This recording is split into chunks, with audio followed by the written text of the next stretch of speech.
Hello guys, welcome back to my YouTube channel. Hope you are all doing well. तो चलिए guys, शुरुआत करते हैं आज की कहानी की।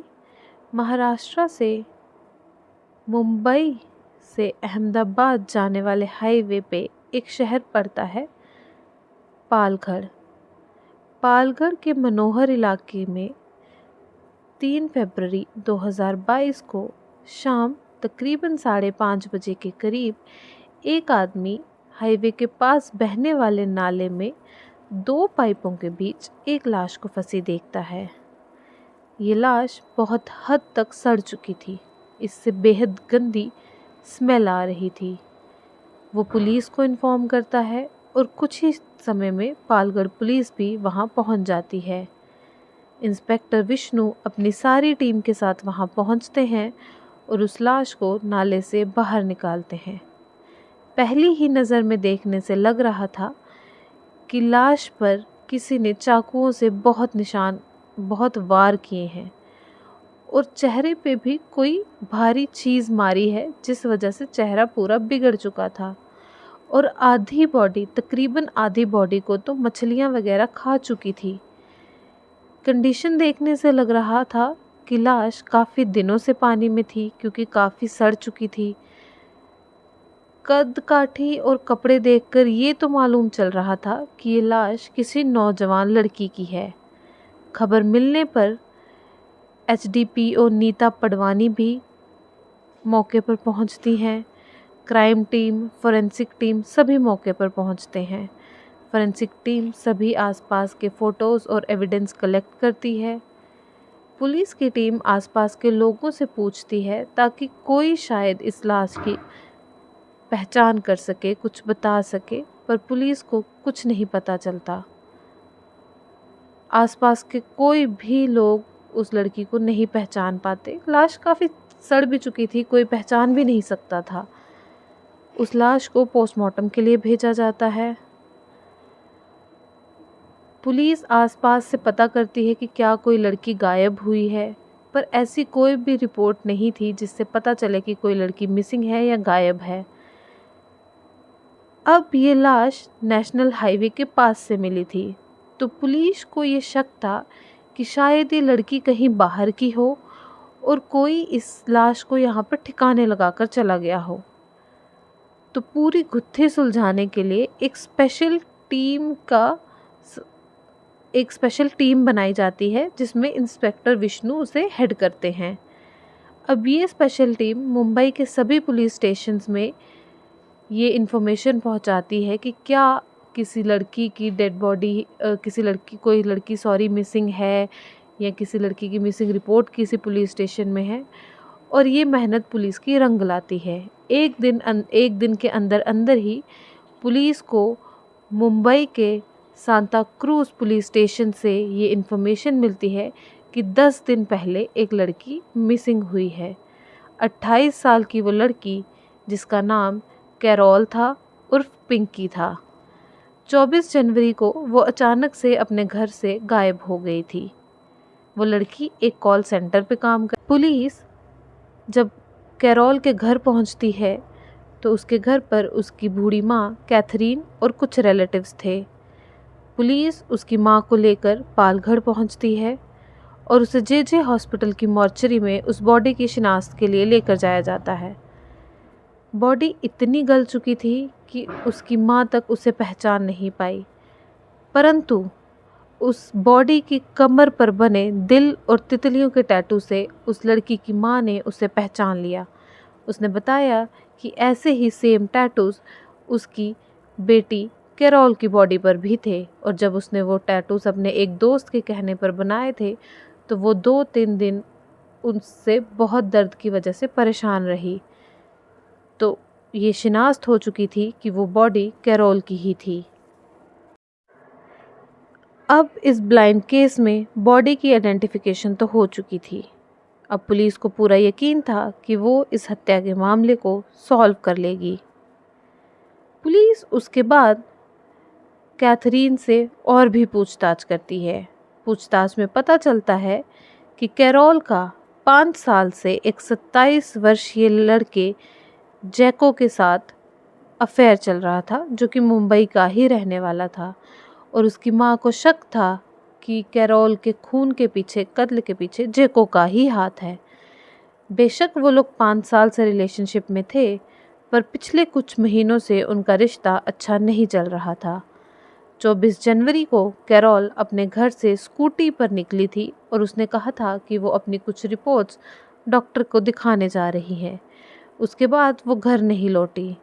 शाम 8 बजे कैरोल ने अपनी माँ को फ़ोन करके कहा कि उसे घर आने में कुछ देर हो जाएगी, पर कैरोल सुबह तक घर नहीं पहुंची। उसका फ़ोन भी स्विच ऑफ आ रहा था। तो हार कर उसकी माँ सांता क्रूज पुलिस स्टेशन में उसकी मिसिंग रिपोर्ट लिखाने गई। पर उस दिन पुलिस निर्भया हेल्पलाइन नंबर के लॉन्च पर इतनी बिजी थी कि उन्होंने उसकी मिसिंग रिपोर्ट नहीं लिखी और कैथरीन को अगले दिन आने के लिए कहा। ये खबर सुनकर, कैरोल की मिसिंग होने की खबर सुनकर, उसके रिलेटिव्स भी कैथरीन के घर आ गए और उसकी दो कज़न सिस्टर्स जो उसके दिल के काफ़ी करीब थी, वो भी उसके घर आ गई। कैरोल उस अपनी सिस्टर्स के साथ अपने दिल की सारी बातें शेयर करती थी, पर ऐसी उन्होंने कोई भी बात उसने नहीं शेयर करी। सबको ये लगने लगा कि कैरोल का जैको के साथ अफेयर था, तो हो सकता है वो जैको के साथ भाग गई हो।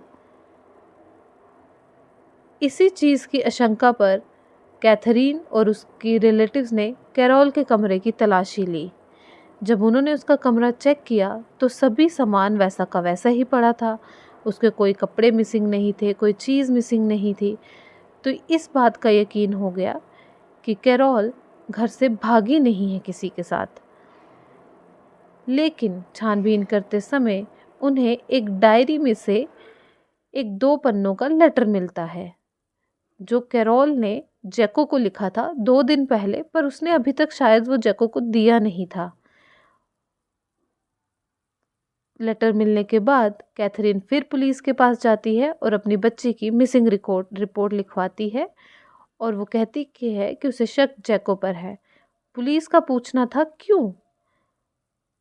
ये पूछने पर कैथरीन पुलिस को वो लेटर लेती है जिसमें कैरोल ने लिखा था कि जैको ने उसके साथ बेवफाई की है।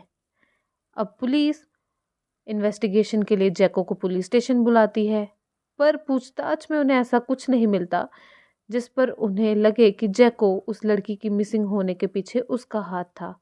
तो पुलिस उसे छोड़ देती है।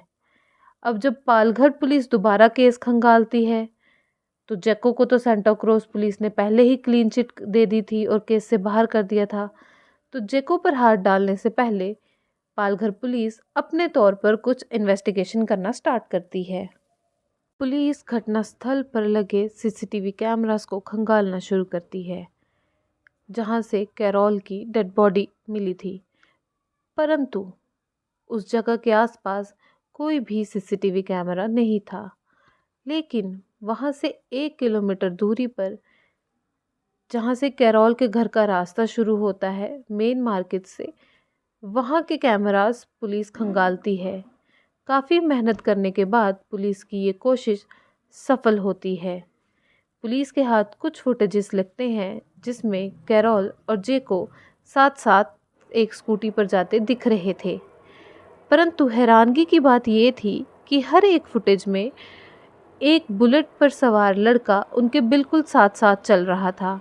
यूं लग रहा था जैसे मानो वो लड़का उन्हें फॉलो कर रहा था। अब पुलिस की सारी सुई जो थी वो जैको पर आकर अटक रही थी, पर जैको पर हाथ डालने से पहले पुलिस और भी तफ्तीश करना चाहती थी।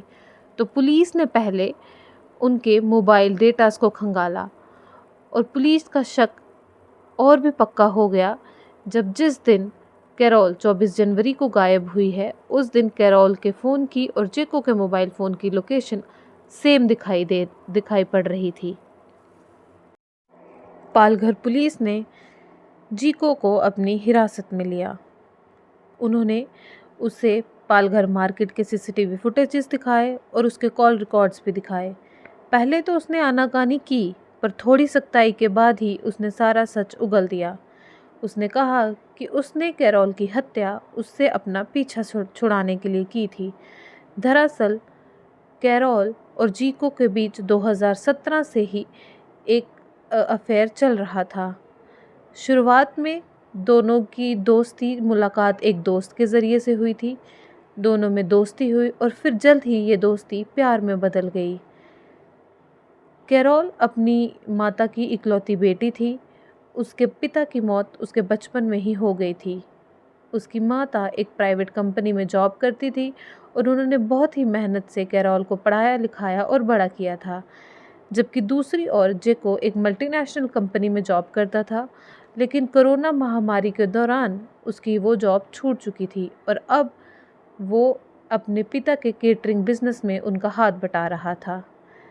उनके रिलेशनशिप को 5 साल हो चुके थे और अब कैरोल ने इस चीज़ पर दबाव डालना शुरू कर दिया था कि जेको उससे शादी करे। कैरोल ने अपनी कज़न्स और अपनी माँ के साथ जेको को मिला रखा था और अपने दिल की बात बता रखी थी कि वो जेको से शादी करना चाहती है। लेकिन जब जेको अपने घर वालों को कैरोल के बारे में बताते हैं तो वो उससे उसकी शादी के लिए इनकार कर देते हैं। उनका कहना था कि वो जेको की शादी किसी बड़े घर की बेटी के साथ करना चाहते हैं। जब जेको के पेरेंट्स ने शादी के लिए मना कर दिया तो उसने भी कैरोल से दूरियां बनाना शुरू कर दी। उसे लगा कि वैसे सफ़र पे जाने का क्या ही फ़ायदा जिसकी कोई मंजिल ही ना हो। जल्द ही उसे एक बड़े घर की लड़की भी मिल गई और उसने उसे अपनी गर्लफ्रेंड भी बना लिया। कैरोल जेको का ये बदलता व्यवहार देखकर काफ़ी परेशान रहने लगी। उसने लगने लगा कि जेको तो उससे शायद शादी करना ही नहीं चाहता था। वो काफ़ी उदास रहती, घर से बाहर नहीं निकलती। जेको उससे फ़ोन पे भी बात नहीं कर रहा था। लेकिन कैरोल ने उस पर काफ़ी प्रेशर बनाया। कैरोल अपनी मोहब्बत को इतनी आसानी से छोड़ना नहीं चाहती थी। उसने जेको पे प्रेशर बनाया कि अगर उसने उससे शादी नहीं की और उससे बात नहीं की तो वो पुलिस में उसकी कंप्लेन करवा देगी कि उसने शादी के नाम पर उसकी इज्जत के साथ खिलवाड़ किया है। जेको को लगने लगा कि कैरोल उसके रास्ते का अब बड़ा कांटा बन चुकी है और इस कांटे को वो काफ़ी प्रेशर में आकर कैरोल से मिल रहा था, बात कर रहा था और उसे वो बिल्कुल अच्छा नहीं लग रहा था। उसे अपने रास्ते से हटाने के लिए उसे एक ही तरीका समझ में आया और उसने प्लान बनाया कि वो कैरोल को मार डालेगा। हत्या वाले दिन यानी 24 जनवरी से पहले उसने काफ़ी दिन लगातार कैरोल के साथ फ़ोन पर बात की। एक तरीके से उसे अपने कॉन्फिडेंस में लिया और उसे कहा कि 24 जनवरी के दिन मैं तुम्हारे साथ लॉन्ग ड्राइव पे चलना चाहता हूँ। हम साथ डिनर भी करेंगे और अपने फ्यूचर के बारे में डिस्कस भी करेंगे। अगले दिन कैरोल अपने घर से निकलती है और जेको लॉन्ग ड्राइव के बहाने स्कूटी खुद चलाने लगता है और वो उसे एक सुनसान एरिया में ले जाता है। कैरोल के पूछने पर वो कहता है कि वो आज उसे एक बहुत सुंदर जगह पे लेके जाएगा और ये पल उनकी ज़िंदगी का सबसे हसीन पल होगा। तकरीबन रात के 8 बजे के करीब वो दोनों नाले के किनारे खड़े होकर बातें करने लगते हैं और शादी के टॉपिक पर उनके बीच की बात फिर बिगड़ने लगती है। जेको तो उस दिन सोच कर आया था कि वो आज कैरोल को मार डालेगा, तो वो ज़ोर से कैरोल का गला दबाने लगता है। कैरोल खुद को बचाने की कोशिश करती है पर जेको की मजबूत पकड़ से उसे खुद को नहीं छुड़वा पाती और दम तोड़ देती है। कुछ ही पलों में उसका शरीर ठंडा हो जाता है। जो सीसीटीवी में लड़का दिखा था फॉलो करता हुआ, उसका नाम देवेंद्र था और वो जेको का बहुत ही करीबी दोस्त था। वो भी जेको के साथ मिला हुआ था और वो भी पास खड़े होकर थोड़ी सी दूर से उसे देख रहा था। वो लड़का जेको के पिता के कैटरिंग के बिजनेस में उनका पार्टनर था। कैरोल को तड़पता हुआ जब उसने देखा कि इसकी डेथ हो गई है, ठंडी हो गई है, तो देवेंद्र भी पास आता है और कैटरिंग के बिजनेस में उनका जो इस्तेमाल होने वाला उनके पास चाकू था, उस चाकू से ज़ोर ज़ोर से वो लोग कैरोल पर वार करते हैं। इतनी ज़ोर से कि चाकू का अगला हिस्सा उसकी बॉडी में ही रह जाता है और खाली हैंडल उनके हाथ में आता है। खाली हैंडल को वो वहीं पास जंगल में फेंक देते हैं और पास पड़े पत्थर से ज़ोर से कैरोल के मुंह पर मारते हैं ताकि उसका चेहरा बिगड़ जाए और उसके बाद उसे नाले में फेंक देते हैं।